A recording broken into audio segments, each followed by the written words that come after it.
My guest today is Dr. Gretchen Hawley, a doctor of physical therapy and a multiple sclerosis certified specialist. After graduating from Simmons University in Boston, Massachusetts, she developed an MS physical therapy program alongside two of the city's top MS neurologists. Dr. Hawley utilizes the concept of neuroplasticity in her online MS wellness program, the MSing Link, to help her clients reduce fatigue, get stronger, improve their balance, and walk better. Her members feel more energized, empowered, and like they have more control over their life with MS. She recently added podcast host to her resume. This is her third visit here at FUMS. Hey there, Dr. Gretchen. Welcome back again. Thank you for having me back. Oh, I'm so glad you're here. You're one of my faves. Okay. Yeah. As I referenced, you're the world record holder here because this is your third. You're a three-peater. This is your third visit. So I just want to let everybody know that was episodes 22 and 74. I think this is episode 89, which is kind of mind-boggling, but I will, I'll link to those episodes in the show notes too. But anyway, welcome back. Thank you. I'm honored to be the world record holder. You are the world record holder. Call Guinness. Yeah. So I have to tell you that your name and your program keep coming up as I'm talking to MSers lately. I mean, you have really made a splash in our community. Everybody adores you and you're really making a difference for a lot of people. So why don't you tell everybody about the MSing Link? Yeah. So it is the program that I developed so that I could essentially just help more people with MS. And it's funny because it initially started to help the clients that lived nearby. I was an MS specialist and physical therapist in the Boston, Massachusetts area, but there's very few MS specialists there. So most of my clients were coming from an hour away or some even 2 hours away. And what I was finding was that they were so fatigued by the time they got to me, just from getting ready for the appointment, getting dressed, maybe even showering that day, getting there, that the session wasn't as effective. Then they had to drive back home, and just the fatigue from all of that would last them, 2 to 3 or 4 days. So I started brainstorming ways that I could help, and the MSing Link in this online version was what I came up with. But what I didn't realize is because it's online, the whole world can access it. So it's a way that people virtually can learn what I would normally teach in my physical therapy sessions for my clients with MS. So it's a lot of MS specific strengthening exercises, stretching, balance, walking. And then it's called the wellness program because I've added in guest speakers where we hear from MS neurologists and other MS experts. We have research updates, yoga classes. So we've expanded to adding a lot of content in there. That's so cool. So I want to break that down so much. First of all, this was pre-COVID. I mean, this is brilliant the way this worked out, but I remember, so it must've been maybe we talked before you even started this. Cause I remember sitting on my sofa and we were texting back and forth ideas for the logo for MSing Link. Yeah, it was. Yeah. We were, I actually, I don't know why, but recently I just looked through old Instagram posts of mine. And I saw that 3 years ago on September 8th, so 3 years ago, was the first time that you and I had a podcast episode where I was your guest. And I remember vividly that conversation. One of the things we were talking about was the soon to be launch. Yeah. And this program will be 3 years old in this December. So in a few months from now. So yeah, it was just before the launch. That's so cool. And obviously pre-COVID, but boy, has this worked out nicely. I mean, other people are just figuring out that they can take their stuff online and you've been doing it. So it's such a gift to so many people. And like you said, you maybe didn't consider it, but I mean, anybody from anywhere in the world can get to this stuff, right? And benefit from it. Right. As of right now, the last time I checked, we had MSing Link members in 12 different countries, which is just so cool. That is so cool. I love that. Okay. So is it like a subscription model, like a membership? Do you join? It's like joining a gym, right? Yeah, so there's a monthly membership as well as semi-annual and annual. And one of my favorite things about it is also the accountability. So not only do you get Yes. access to all these exercises and things that can help with your walking and stair climbing and all these activities, but also the accountability to hold you consistent and on track with them, which I think is a huge, huge piece that a lot It of people don't is. think as much about. Yes, 100%. I always say accountability is the missing link. Get it? In a lot of things though, because especially like I work from home, I'm home alone. I have intention of working out and I got nobody watching me. So sometimes it doesn't happen. But I always say like, Weight Watchers works because you have to get up in front of everybody and weigh in every week. So there's that accountability. And you're like, oh, I can't go there and not have lost anymore or gained, God forbid. Right. So I think accountability is huge and it's a big motivator. So kudos to you for doing this. I know I'm not kidding. Your name just keeps coming up and coming up. So you're doing lots of great things for our community. And thank you again. So I happen to know that heat intolerance and seasonal temperature changes on the body are specialty topics of yours. So let's talk about that a bit. It's mid-September as we're recording this, and oh my God, it's still intensely hot here in Southern Virginia, and heat kills me. I'm cog foggy, I'm fatiguey, I'm achy. I basically just feel like shit when it's hot and humid. And I know most people with MS share this side effect of, heat intolerance. Why is that? Why does heat affect us so much? Yeah. And one reason that I love talking about this is because a lot of people know that they have heat intolerance or that they feel worse during Yeah. temperature changes or seasonal changes, but they don't know how easy it is to actually fix it and reverse it. So let's Or a start hot shower. I mean, right. literally, when I was diagnosed, I remember that vividly, my doctor saying, kiss hot showers goodbye. Like you can't do that anymore. He was Right. not wrong. Yeah. Yeah. And it's different for everyone too. So for Yeah. some people, that's a big one. For other Yeah. people, hot showers are fine, but like hotter temperatures outdoors, that completely Right. changes the game. Yeah. So truly what heat intolerance is anything that causes your core temperature to rise by at least half of a degree, which is not much at That's not all. much. No. Yeah. So that could be a hot shower. It could be Yeah. humidity. It could be the Yeah. barometric pressure. It could be exercise. It could be stress. A lot of people forget that stress makes our bodies warm and Oh, our bodies yeah. respond to that. So there's lots and lots of different things that can A cause. fever, illness, Yes, right? Yeah. Yeah. Yeah. absolutely. Yep. Yeah.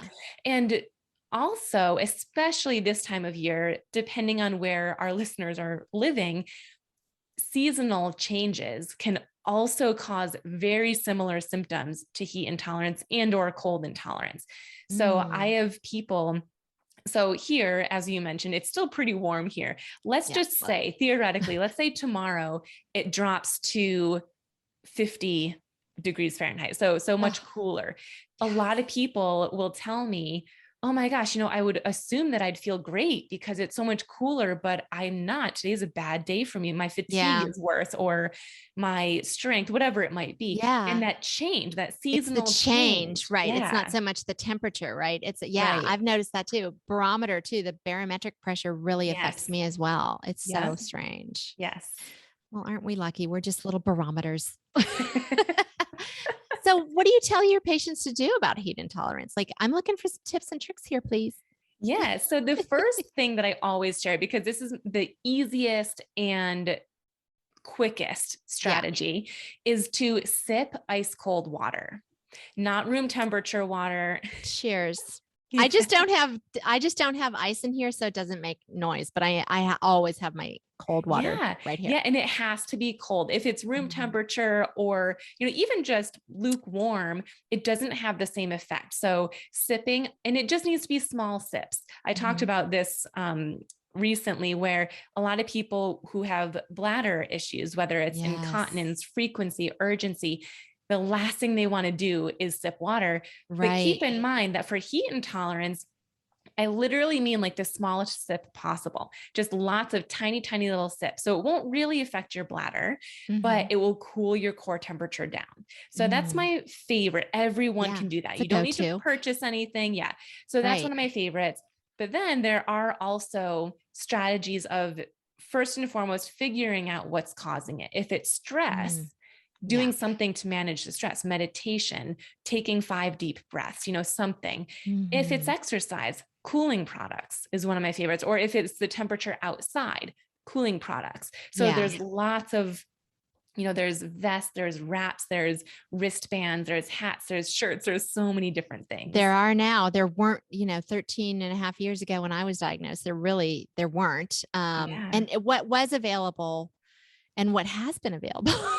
Do you remember how bulky those first vests were? Sister, let me tell you, I think I've tried every one of them. I felt either like an umpire or I was smuggling drugs or a bomb. I'm confident that's what I looked like.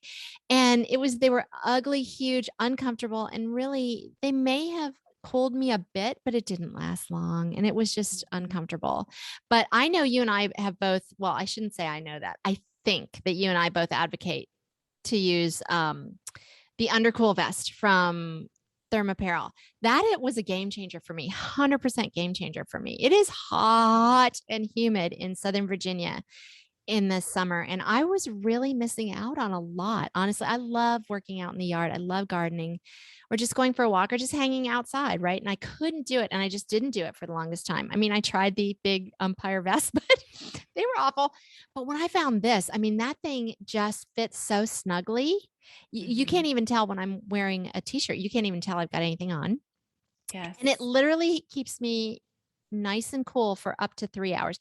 The really interesting thing, and I don't mean to be doing a commercial for them other than to just say it's awesome. It has been a game changer for me. But what I noticed was I didn't feel like I was cool when I was like, I wasn't chilly. It wasn't until I got in that I really noticed the difference, because for me, I didn't really notice I was necessarily horribly hot until I got in too. And then I couldn't cool down. And then that was the problem. So it's like, I come in and I go, okay, I'm cool. Like I don't need to cool down. Like I maintained this. And I think that's the difference too. Like you don't have to be chilly. You just need your core temperature not to be going up. You just need it neutral. Yeah. And anytime any of my clients have any symptom that starts increasing, the first thing I tell them to do is ask themselves, is there the potential that I could be overheating right now? Because you likely won't feel hot. Yeah, you don't feel it. It's weird. No. Yeah. So that's why, like, my go-to for the first thing anyone should do ever is sip ice cold water. If you are someone that has heat intolerance, or if you're someone with cold intolerance, sip warmer water, because you never know, your core temperature could be rising by 1/2 degree and you didn't know it. Right. So, but yeah, one of my favorite things, as you just mentioned, let me back up. I've been an MS specialist for 6 years now. And even 6 years ago, it was hard to find a cooling vest that wasn't bulky and didn't weigh 5 pounds. Yes. So yeah, the workout. Yeah, absolutely. My 2 favorite things about it is A, it's lightweight, because that was really hard to find. And B, no one knows you're wearing it. Yeah. So many of the other vests around, people know you're wearing it. Whereas this goes under your clothes. And you're right in that as I put it on, I immediately feel cooler. Yeah. If you guys are ever at a conference or event and they have a booth there, go try it on. You will immediately feel the temperature. Yeah. Yeah. I went to a friend's daughter's graduation this year, and it was one of those beastly hot evenings. I mean, they tried to make it later so that, it wouldn't be horrible, but it was still horrible. But I was nice and cool because I wore my vest. But the funny part was, I mean, you literally couldn't tell I had that on, but the packs go in the back that cool you. And as people would hug me, I would feel them like pat me down and be like, what the hell is that? Like, what is that? So you can't see it, but it's there and you can feel it. And people were like, what is that? So I did a little explaining from the hugs, but And I love But that without saying it, you basically just mentioned that you were being proactive.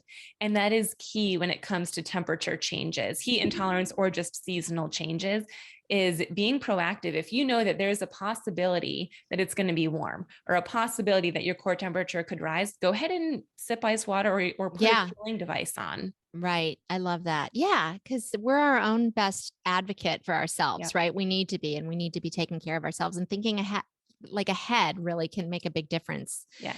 Um, it's easier to, I think, stay cool than get cool. Does that make sense? I agree. So if you can, like, I try and put that on a little bit before I go out, just so that when I step out, it's not like I'm already there. Like my core temperature is like, we got this. Go Yeah. ahead and go out there. We're good. Yeah. And that way, even if your core temperature does rise, just let's say it's a hot day out or you're exercising, if it started off at a lower point, it might still rise, but it's still neutral or below. Yeah, yeah, I like that. Okay, so neuroplasticity. First of all, that's just a fun word to say. And this is one of your specialties too.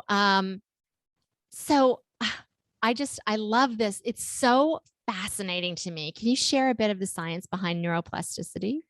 Yeah. So neuroplasticity is the ability of our brains to either strengthen the neural pathways that already exist or create new ones.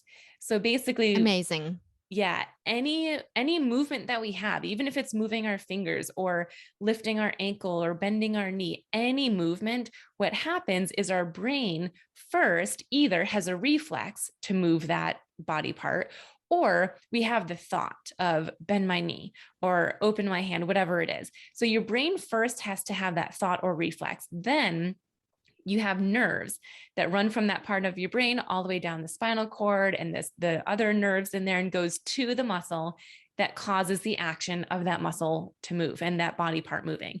So with MS, the difficulty is in the nerves. So the brain usually has the reflex or the thought to move, but that pathway doesn't work great. There's Right. demyelination. So sometimes the pathway is still there. It's just not as strong because you've been overcompensating with other muscles. So Mm. in that case, we can strengthen the original pathway. But in other cases, there's just too much demyelination, and your brain will reroute itself. It will try to find a new pathway Gosh, that to is make that body amazing. part move. Yeah. Our bodies are so freaking amazing. Every time I learn something new like this, I'm just like, oh, all hail the body.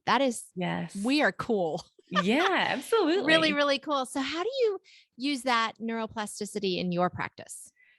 The number one thing and way that you can get it to work for you is by repetition. Okay. So there are specifics of, which exercises will it be? How will you do the movement? Make sure it's easy enough for you. But the number one thing is doing the exercise for the movement that you're looking to improve over and over and over again, as many times as you can for the next 10 years. And Wow. eventually, so in some people, will start to feel improvements tomorrow. They just needed to know what to do. They just needed to wake Yeah. up that neural pathway Mhm. to remind it how it should be working. Other people might notice improvements in a few months or in 6 months or a year or 2 years, which is why I say 10 years, that Yeah. sounds Just keep daunting. going. Yeah. But my point being, just keep going over and over and over again, even if, and especially if there's little to no movement. I've had Oh, some people, let's use foot drop because I know that's a common one. yeah. I have had many clients who have pretty bad foot drop where maybe it lifts a little bit or not at all, but they feel the muscles twitching, but it doesn't lift at all. When I told them to practice lifting their toes, they would say, "Oh, I can't do it. So what's next?" And they would almost just write it off as something that they Mhm. shouldn't do. But based on neuroplasticity, every single time you attempt to lift your toes, that's a time that your brain is trying to find that pathway to work. Mm. So if you tried 5 times to lift your toes, your brain tried 5 times to get a pathway to work. Wow. And that's how you build it back, right? Right. Build back better. I guess that's probably the same thinking that informs athletes, right? Like that muscle memory. I mean, this is Mhm. nerve pathways, but the same idea, like repetition so that you don't even really have to think about it. It just, when you go to do it, you just do it, right? Right. Absolutely. Very cool. I wonder, while you were talking about foot drop and lifting your toes, how many of our listeners were lifting their toes like I was? I noticed that my toes Right. were going up. Yay. Yeah. Yeah. And They're that's one of working. my favorite exercises because you can do it anytime, anywhere. You can do it if Yeah. you're sitting, you can do it if you're standing, you can do it if you're lying down, you can do it anywhere. And Yeah. every time you do that, your brain is either strengthening the pathway that's working already or finding a new pathway. Oh my gosh. That is so cool. Um, okay. So many, let's talk about exercise because that's who you are. But so many people ask me what they can do to help their fatigue. Literally daily, I get questions about this. What do you do? How can you help this fatigue issue? And I always say the same thing, and it is 100% counterintuitive. But for me, exercise helps. And I can't tell you how much that pisses me off because I am not a lover of exercise. Dr. Gretchen, I will cop to that truth. Um, but it really helps me. And it's so counterintuitive. The last thing I want to do is get up and move. I'm so exhausted. But honestly, if I can get my fat ass off that sofa and make myself walk, even just around the room a little bit, I begrudgingly feel better. I know that sounds really weird, but I'm like, I don't want to. I do want to realize the benefits of exercise, and then I don't, because that means I have to do it more. but Right. but I really do. Honest to goodness, I am not as fatiguey if I am consistently exercising, and I hate to admit it. But do you find others say the same Yes, thing? Is that there is true? actually research proving that light exercise can reduce fatigue. And you're right, it does sound counterintuitive. 100%. One thing that I hear a lot is, how do you expect me to exercise? I'm already fatigued. I Right. can't even start exercising. Or what I'll hear a lot is, well, when I exercise, I get so fatigued. And so Yes. the trick is, and any recommendation I ever give is just what I find from research. And so I'm just sharing that. So what research has shown is that it has to be light to moderate exercise. And Mm-hmm. oftentimes we do at least moderate, if not a little bit more. And keep in mind too, moderate is different for everyone. For some Right. people, moderate might be walking. For other people, moderate might be sitting down, marching their legs. Yeah. Or that toe lifting thing you just talked Yes, about. Yeah. right. It's funny you say the word moderate because last weekend I went to visit my daughter in college, and we decided to have a fun day and go for a hike. And she lives in Harrisonburg, Virginia, which is very mountainous. And I said, girl, A, I have MS, and B, I'm really out of shape right now because I don't do a lot in the heat of the summer. And my treadmill broke. So I just got a new treadmill though. I will say that. But anyway, um, so we found a trail that was supposed to be flat, and it was around a beautiful lake, and it was like, I don't know if it was even a mile, and it would have been just lovely. But we got on the wrong freaking trail. Oh no. Oh my God, this was there's no way I could have done. And I would not, had I known what this was, there's no way I would have done it. My daughter says the same thing, and she's 18. Um, we were climbing over like downed trees, and there was rock Wow. scrambles and everything. It was a beautiful vista when we got there, but I couldn't believe, and I kept saying, this is easy. It was marked as easy. When are we going to get to the lake? When is it going to flatten out? Anyway, we got on the wrong trail, and it was great. It was Humpback Rock, if anybody wants to look that up in Virginia, but it's it's actually called moderate. And I don't even think I'd call that moderate. That's what my point was, like, this is moderate. This is hard. I would Yeah. never do a hard, because to me, this is hard. So to your point, some people call things moderate that I call hard. Mhm. Absolutely. And Sometimes that's such a good point of, it needs to be moderate for you, or yeah. in this case, light to moderate. Yeah. So if it doesn't feel light, well, then go even lighter. Yeah. Or, don't think of light to moderate as what society might think light to Right. moderate is. Right. Yeah. And it's oftentimes, because it needs to be light, for some people, it just means sitting up tall in your chair. So Oh, unsupported, meaning you're not sitting in the back of your chair. sitting straighter And now. and maybe you just punch your arms forward.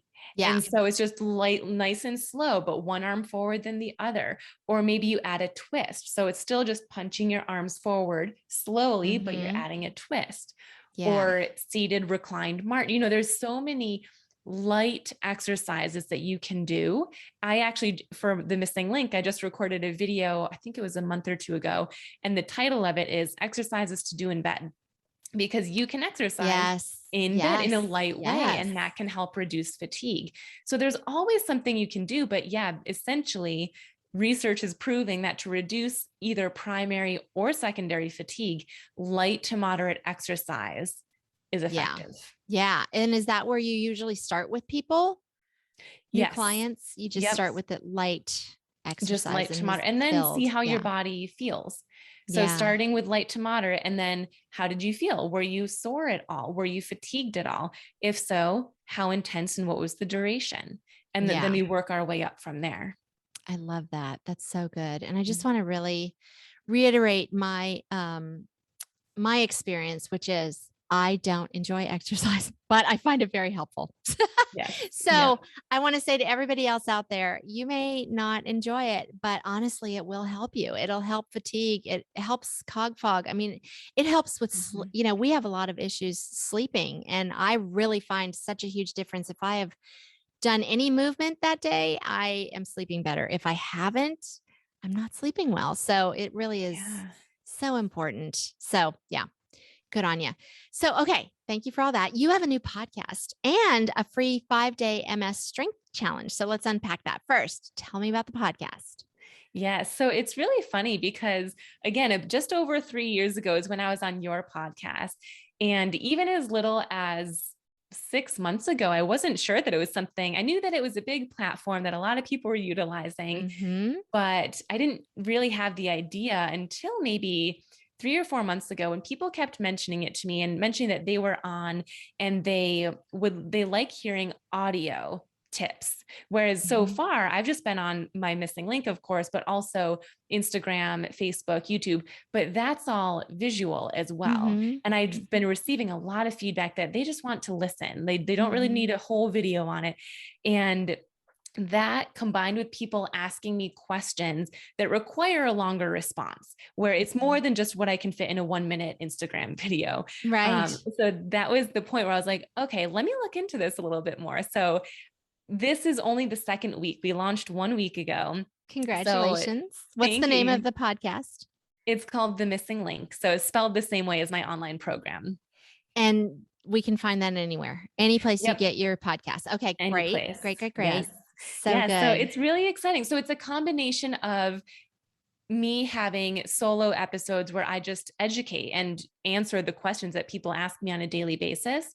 And then I also bring in guests, which has been awesome. So we've had 5 guests so far. So we had Dr. Bosters, our MS neurologist. We had Matt Embry, Ardra Shepard, Mindy Eisenberg, and B. Ailing. So I'm trying to find speakers from very different realms, yet that still can help people with MS. So it's been a really exciting launch.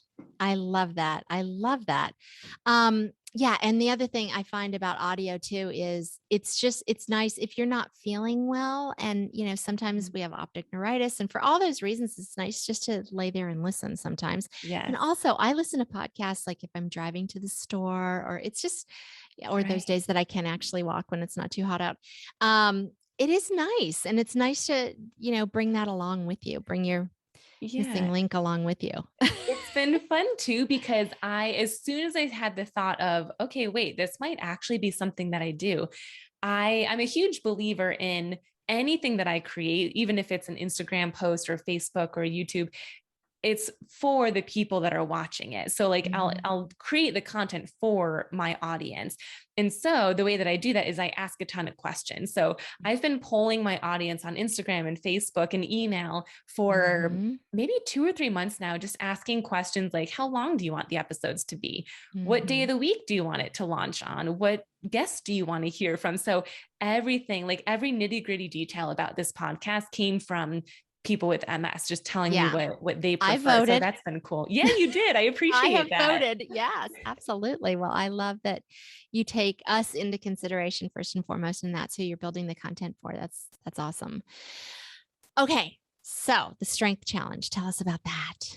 Yeah. So I found that there are some preliminary things to get out of the way first before people start an exercise program. So the first is neuroplasticity, as we reviewed today. It's just so important to understand that deeply enough where you could explain it to someone else.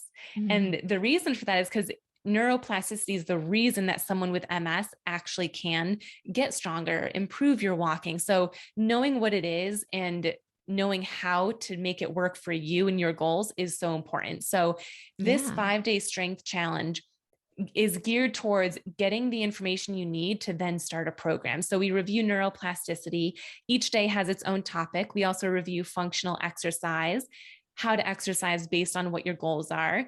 We touch on accountability and consistency. So a different topic each day, a slight homework assignment that's optional, but you can fill that out each day. And it's meant to prepare you with enough information where if you already have exercises, you can now do your exercises more effectively because you'll know how to utilize them. Yeah. Yes, absolutely. Brilliant. And if not, well, then there's the MSing Link, there's other, programs, but it's geared towards helping you figure out the basics first.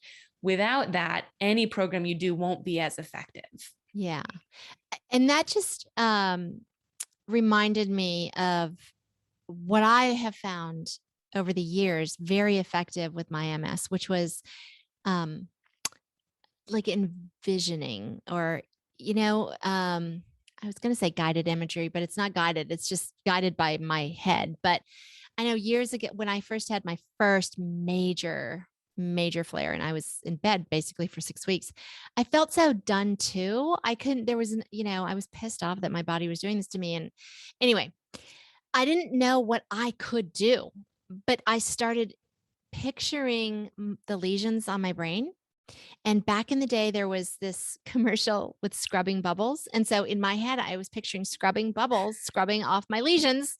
And it really helped. I felt like I was doing something. And so in the same way, I'm thinking, if you understand neuroplasticity, for instance, as you were talking about pulling up your toes and how that your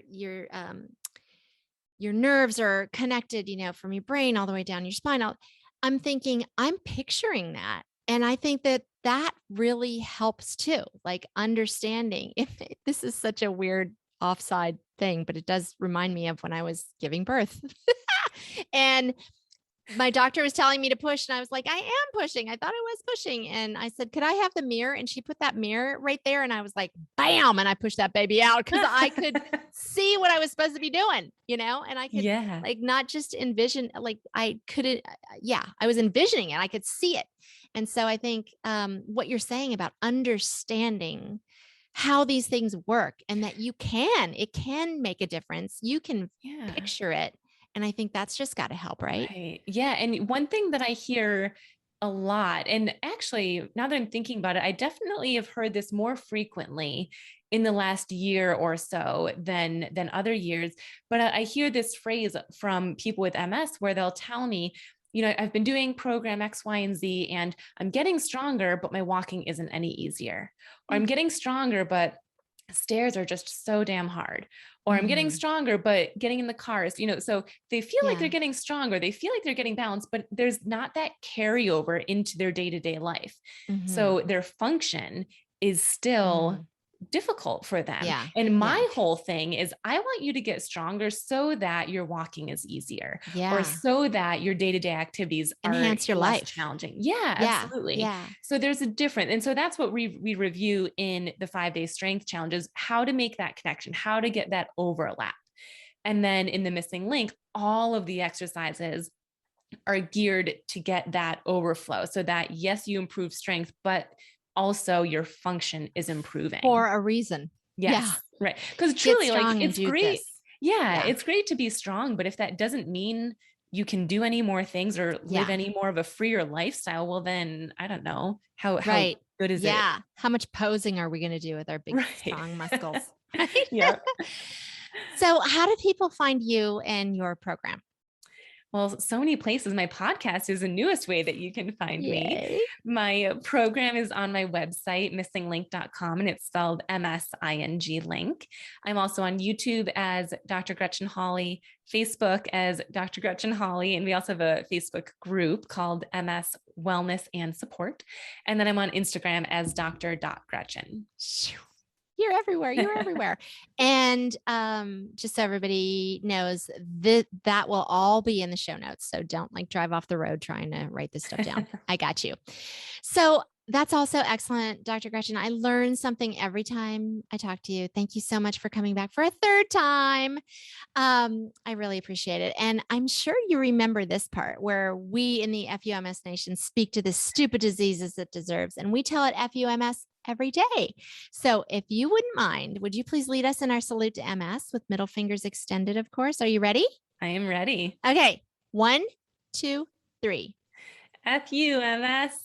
Yay! That was a good one. Appreciate it. Thanks so much for being here. Thanks for having me. Take care.